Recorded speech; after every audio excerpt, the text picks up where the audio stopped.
Hello tout le monde, bienvenue dans ce nouveau numéro de comment faire des phrases correctes en anglais.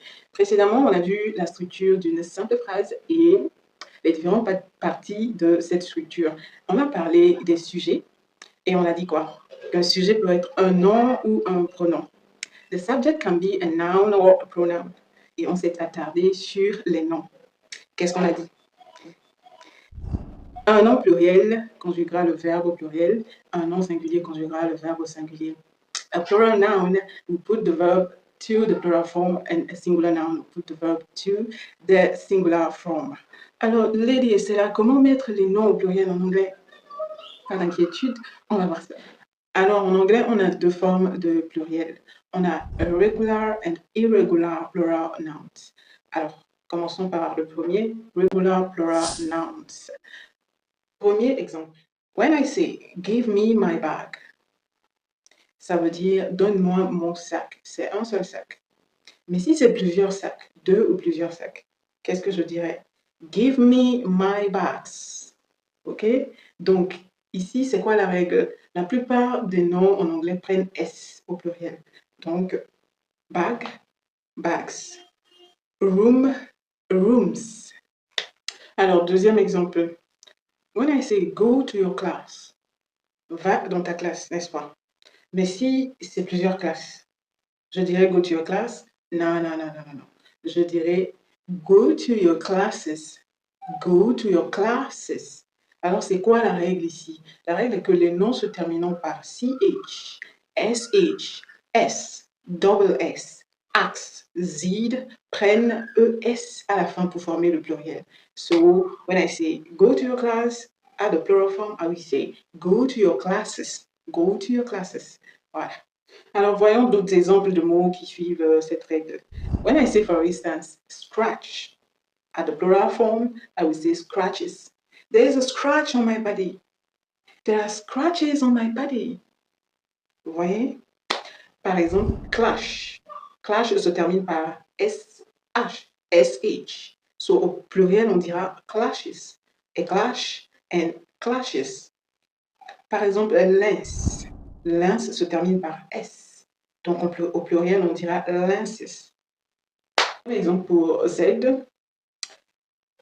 quiz, le mot quiz. Quizzes, OK? Quiz singulier, quizzes pluriel. Le mot taxe se termine par X. Au pluriel, taxe se terminera par taxes. Alors, troisième exemple. When I say, for instance, I'm going to my village. Je vais dans mon village. Ou bien je vais au village. Je vais dans mon village. Je vais dans mon village. Je vais dans mon village est mieux. Je vais dans mon village, OK? Mais when I say, for instance, let's go to our villages. Let's go to our villages. Allons dans nos villages respectifs. Dans ce cas, village est pluriel. Vous voyez? Donc, village, village. Au singulier, les villages, villages. Vous voyez? Donc, la règle ici est que quoi? Les mots se terminant par J-I-G-E prennent S à la fin, mais la prononciation is, OK, se ressent ou bien se dit à la fin. Donc, par exemple, a village, bon, on dira villages. OK, un autre exemple, a challenge, on dira challenges au pluriel. OK, I'm having a challenge right now. J'ai un défi actuellement. A lot of challenges in my life. Il y a beaucoup de défis dans ma vie.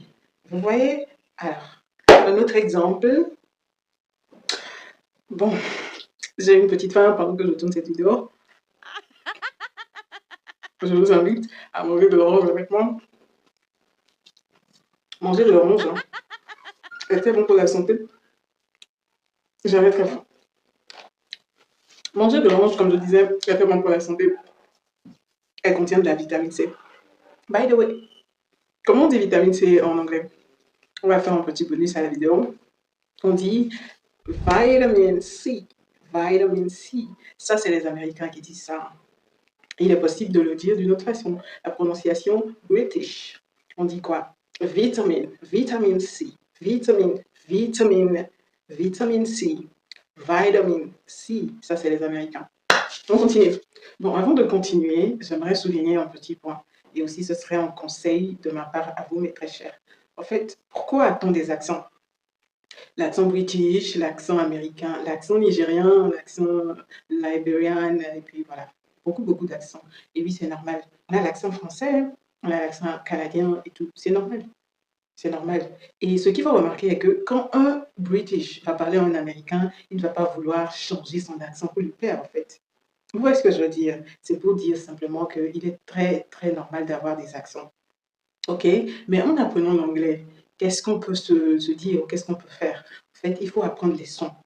OK? Et essayer d'adapter notre langue à ces sons. En fait, pourquoi nous, on a un accent déjà qui est différent des accents des British et des Américains? Bon, c'est parce qu'on a des langues originelles. Moi, ma langue de base, c'est français. OK? Je ne sais pas quelle est ta langue de base. Si tu me suis, c'est probable que ta langue soit le français aussi.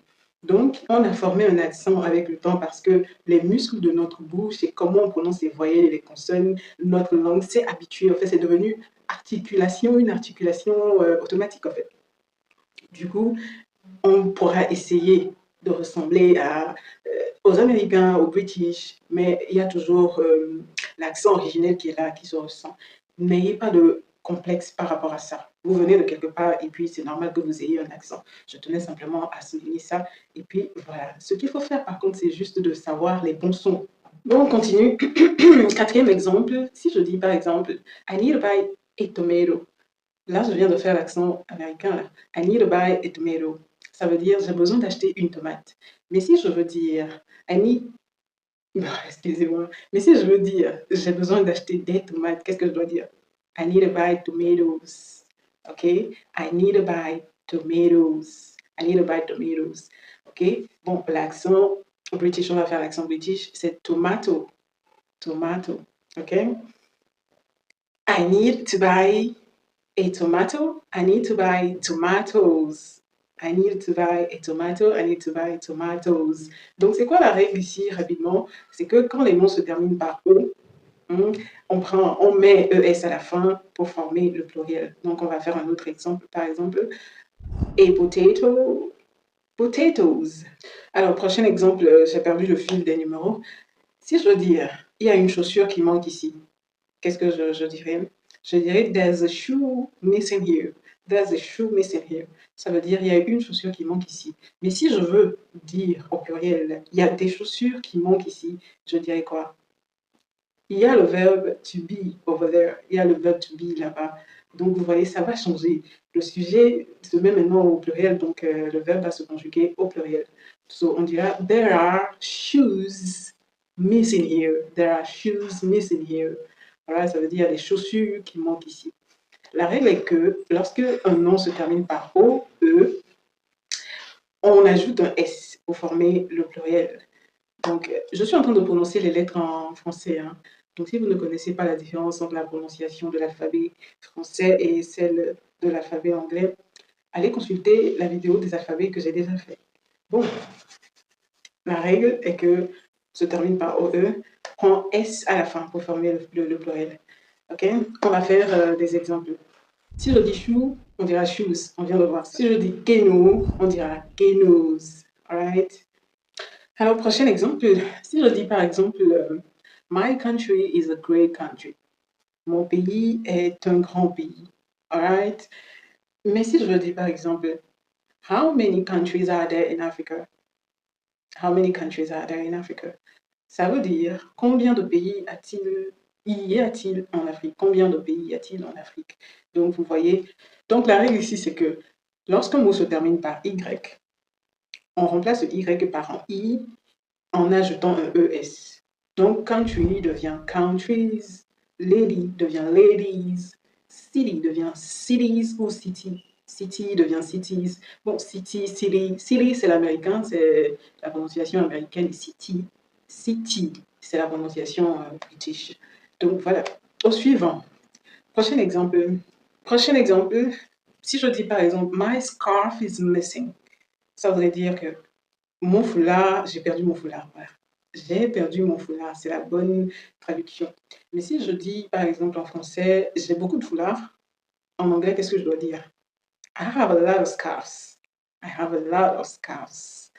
Alright? Donc, la règle ici, c'est quoi? Lorsqu'un mot se termine par F ou FE, F ou FI, les alphabets anglais, ne l'oubliez pas. Si vous voulez réviser ça, si vous les connaissez déjà, vous pouvez aller regarder ma vidéo encore une fois. Donc, lorsqu'un mot se termine par F ou FE, on change le F, le FE par VIS. Right? VIS. Donc, on va voir d'autres exemples.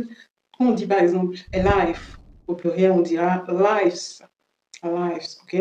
Si on dit a leaf, leaf comme pas feuille de cahier, hein, feuille d'arbre en fait. A leaf, feuille d'arbre. A leaf, au pluriel, on dira leaves, leaves. Ok?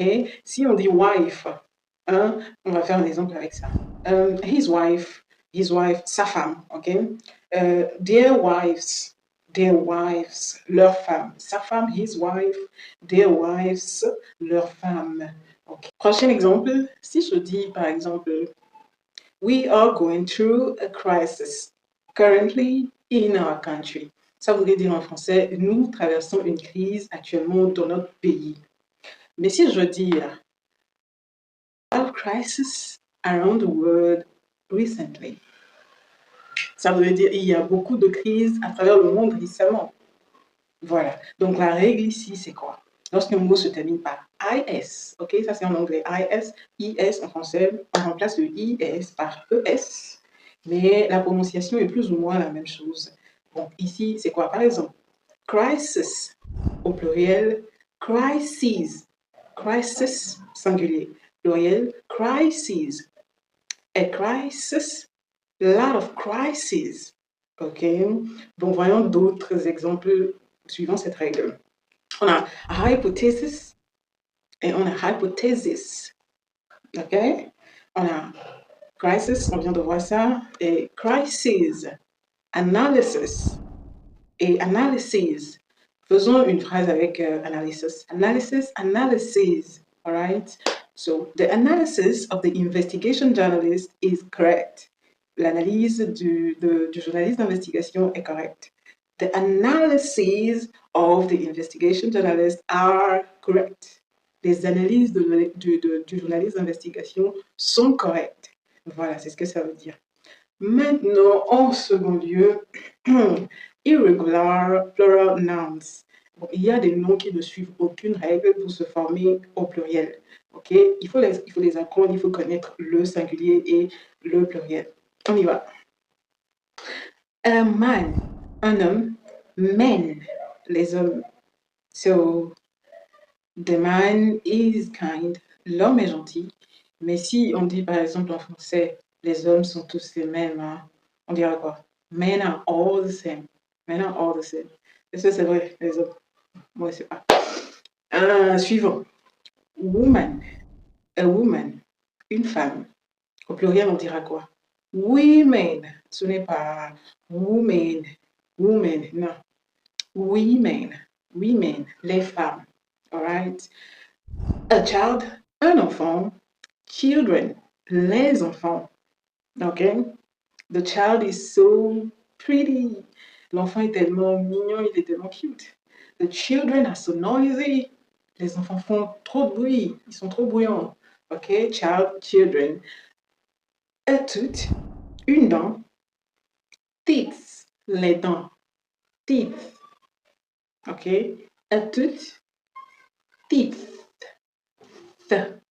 A foot, un pied. Feet, les pieds. Okay? A mouse, une souris. Mice, les souris. There's a mouse in this room. Il y a une souris dans cette chambre. There are a lot of mice in this room. Il y a plein de souris dans cette chambre. C'est pas a lot of mice. No, a lot of mice in this room. Okay, so mouse, une souris, mouse, mice, des souris. Alright? An ox, un bœuf, oxen, des bœufs. Alright? Alors, il y a des noms qui sont des noms de nature plurielle, ok? Plural noun by nature, alright? Donc, on a par exemple data. Data, ça, c'est la prononciation british. Par contre, data, ça, c'est la prononciation américaine. Donc, par exemple, I have forwarded the data to your email. I have forwarded the data to your emails. Donc, j'ai envoyé les données sur ton adresse email. Donc, data, c'est les données. Vous voyez que les données, c'est au pluriel de nature. Est-ce qu'il y a un nom singulier à data? Yes, il y en a. Et c'est datum. All right? Datum. L'accent british, datum. L'accent américain, datum. Datum. All right? So, on a aussi criteria. All right? Criteria est pluriel par nature. What are the criteria required for this job? All right? Quels sont les critères requis? Un critère, hein? Quels sont les critères requis pour ce job? All right? Est-ce qu'il y a un nom singulier à criteria? Yes. Et c'est criterion. Criterion. Criterion. All right? Criteria, pluriel, criterion, singulier. On a phenomena. All right? Phenomena. Ça veut dire les phénomènes. Let's talk about these phenomena. Okay? Let's talk about these phenomena. Parlons de ces phénomènes. Le singulier. Okay? On a un nom singulier pour phénomena. C'est phenomenon. Phenomenon. All right? Let's talk about this phenomena. Sorry, let's talk about this phenomenon. Parlons de ce phénomène. Phenomena, phenomenon. All right? On a aussi media. Media est un nom pluriel par nature. OK? For instance, when we say social media. Social media. All right? On veut dire les réseaux sociaux. Les réseaux sociaux. On a bacteria. Bacteria est un nom pluriel par nature. A plural noun by nature. On a curricula. Curricula is a noun, plural noun by nature. All right? Et ça veut dire les programmes scolaires. Curricula, les programmes scolaires. On a un nom singulier à curricula et c'est quoi? Curriculum. Curriculum. Curriculum veut dire le programme scolaire ou bien un programme scolaire. So, curricula, plural, curriculum, singular. Phew, on a beaucoup appris aujourd'hui. Ouais. Eh bien, on est arrivé à la fin des plural nouns. Alors, je sais que maintenant, tu sais tout sur les plural nouns. Tu sais quel est le pluriel, quel est le singulier de presque tous les mots, n'est-ce pas? Alors, s'il te plaît, si tu as aimé la vidéo, abonne-toi maintenant. Abonne-toi, abonne-toi, abonne-toi. Abonne-toi et active la cloche de notification pour recevoir les notifications à chaque fois que je publie une vidéo. Eh bien, à la prochaine.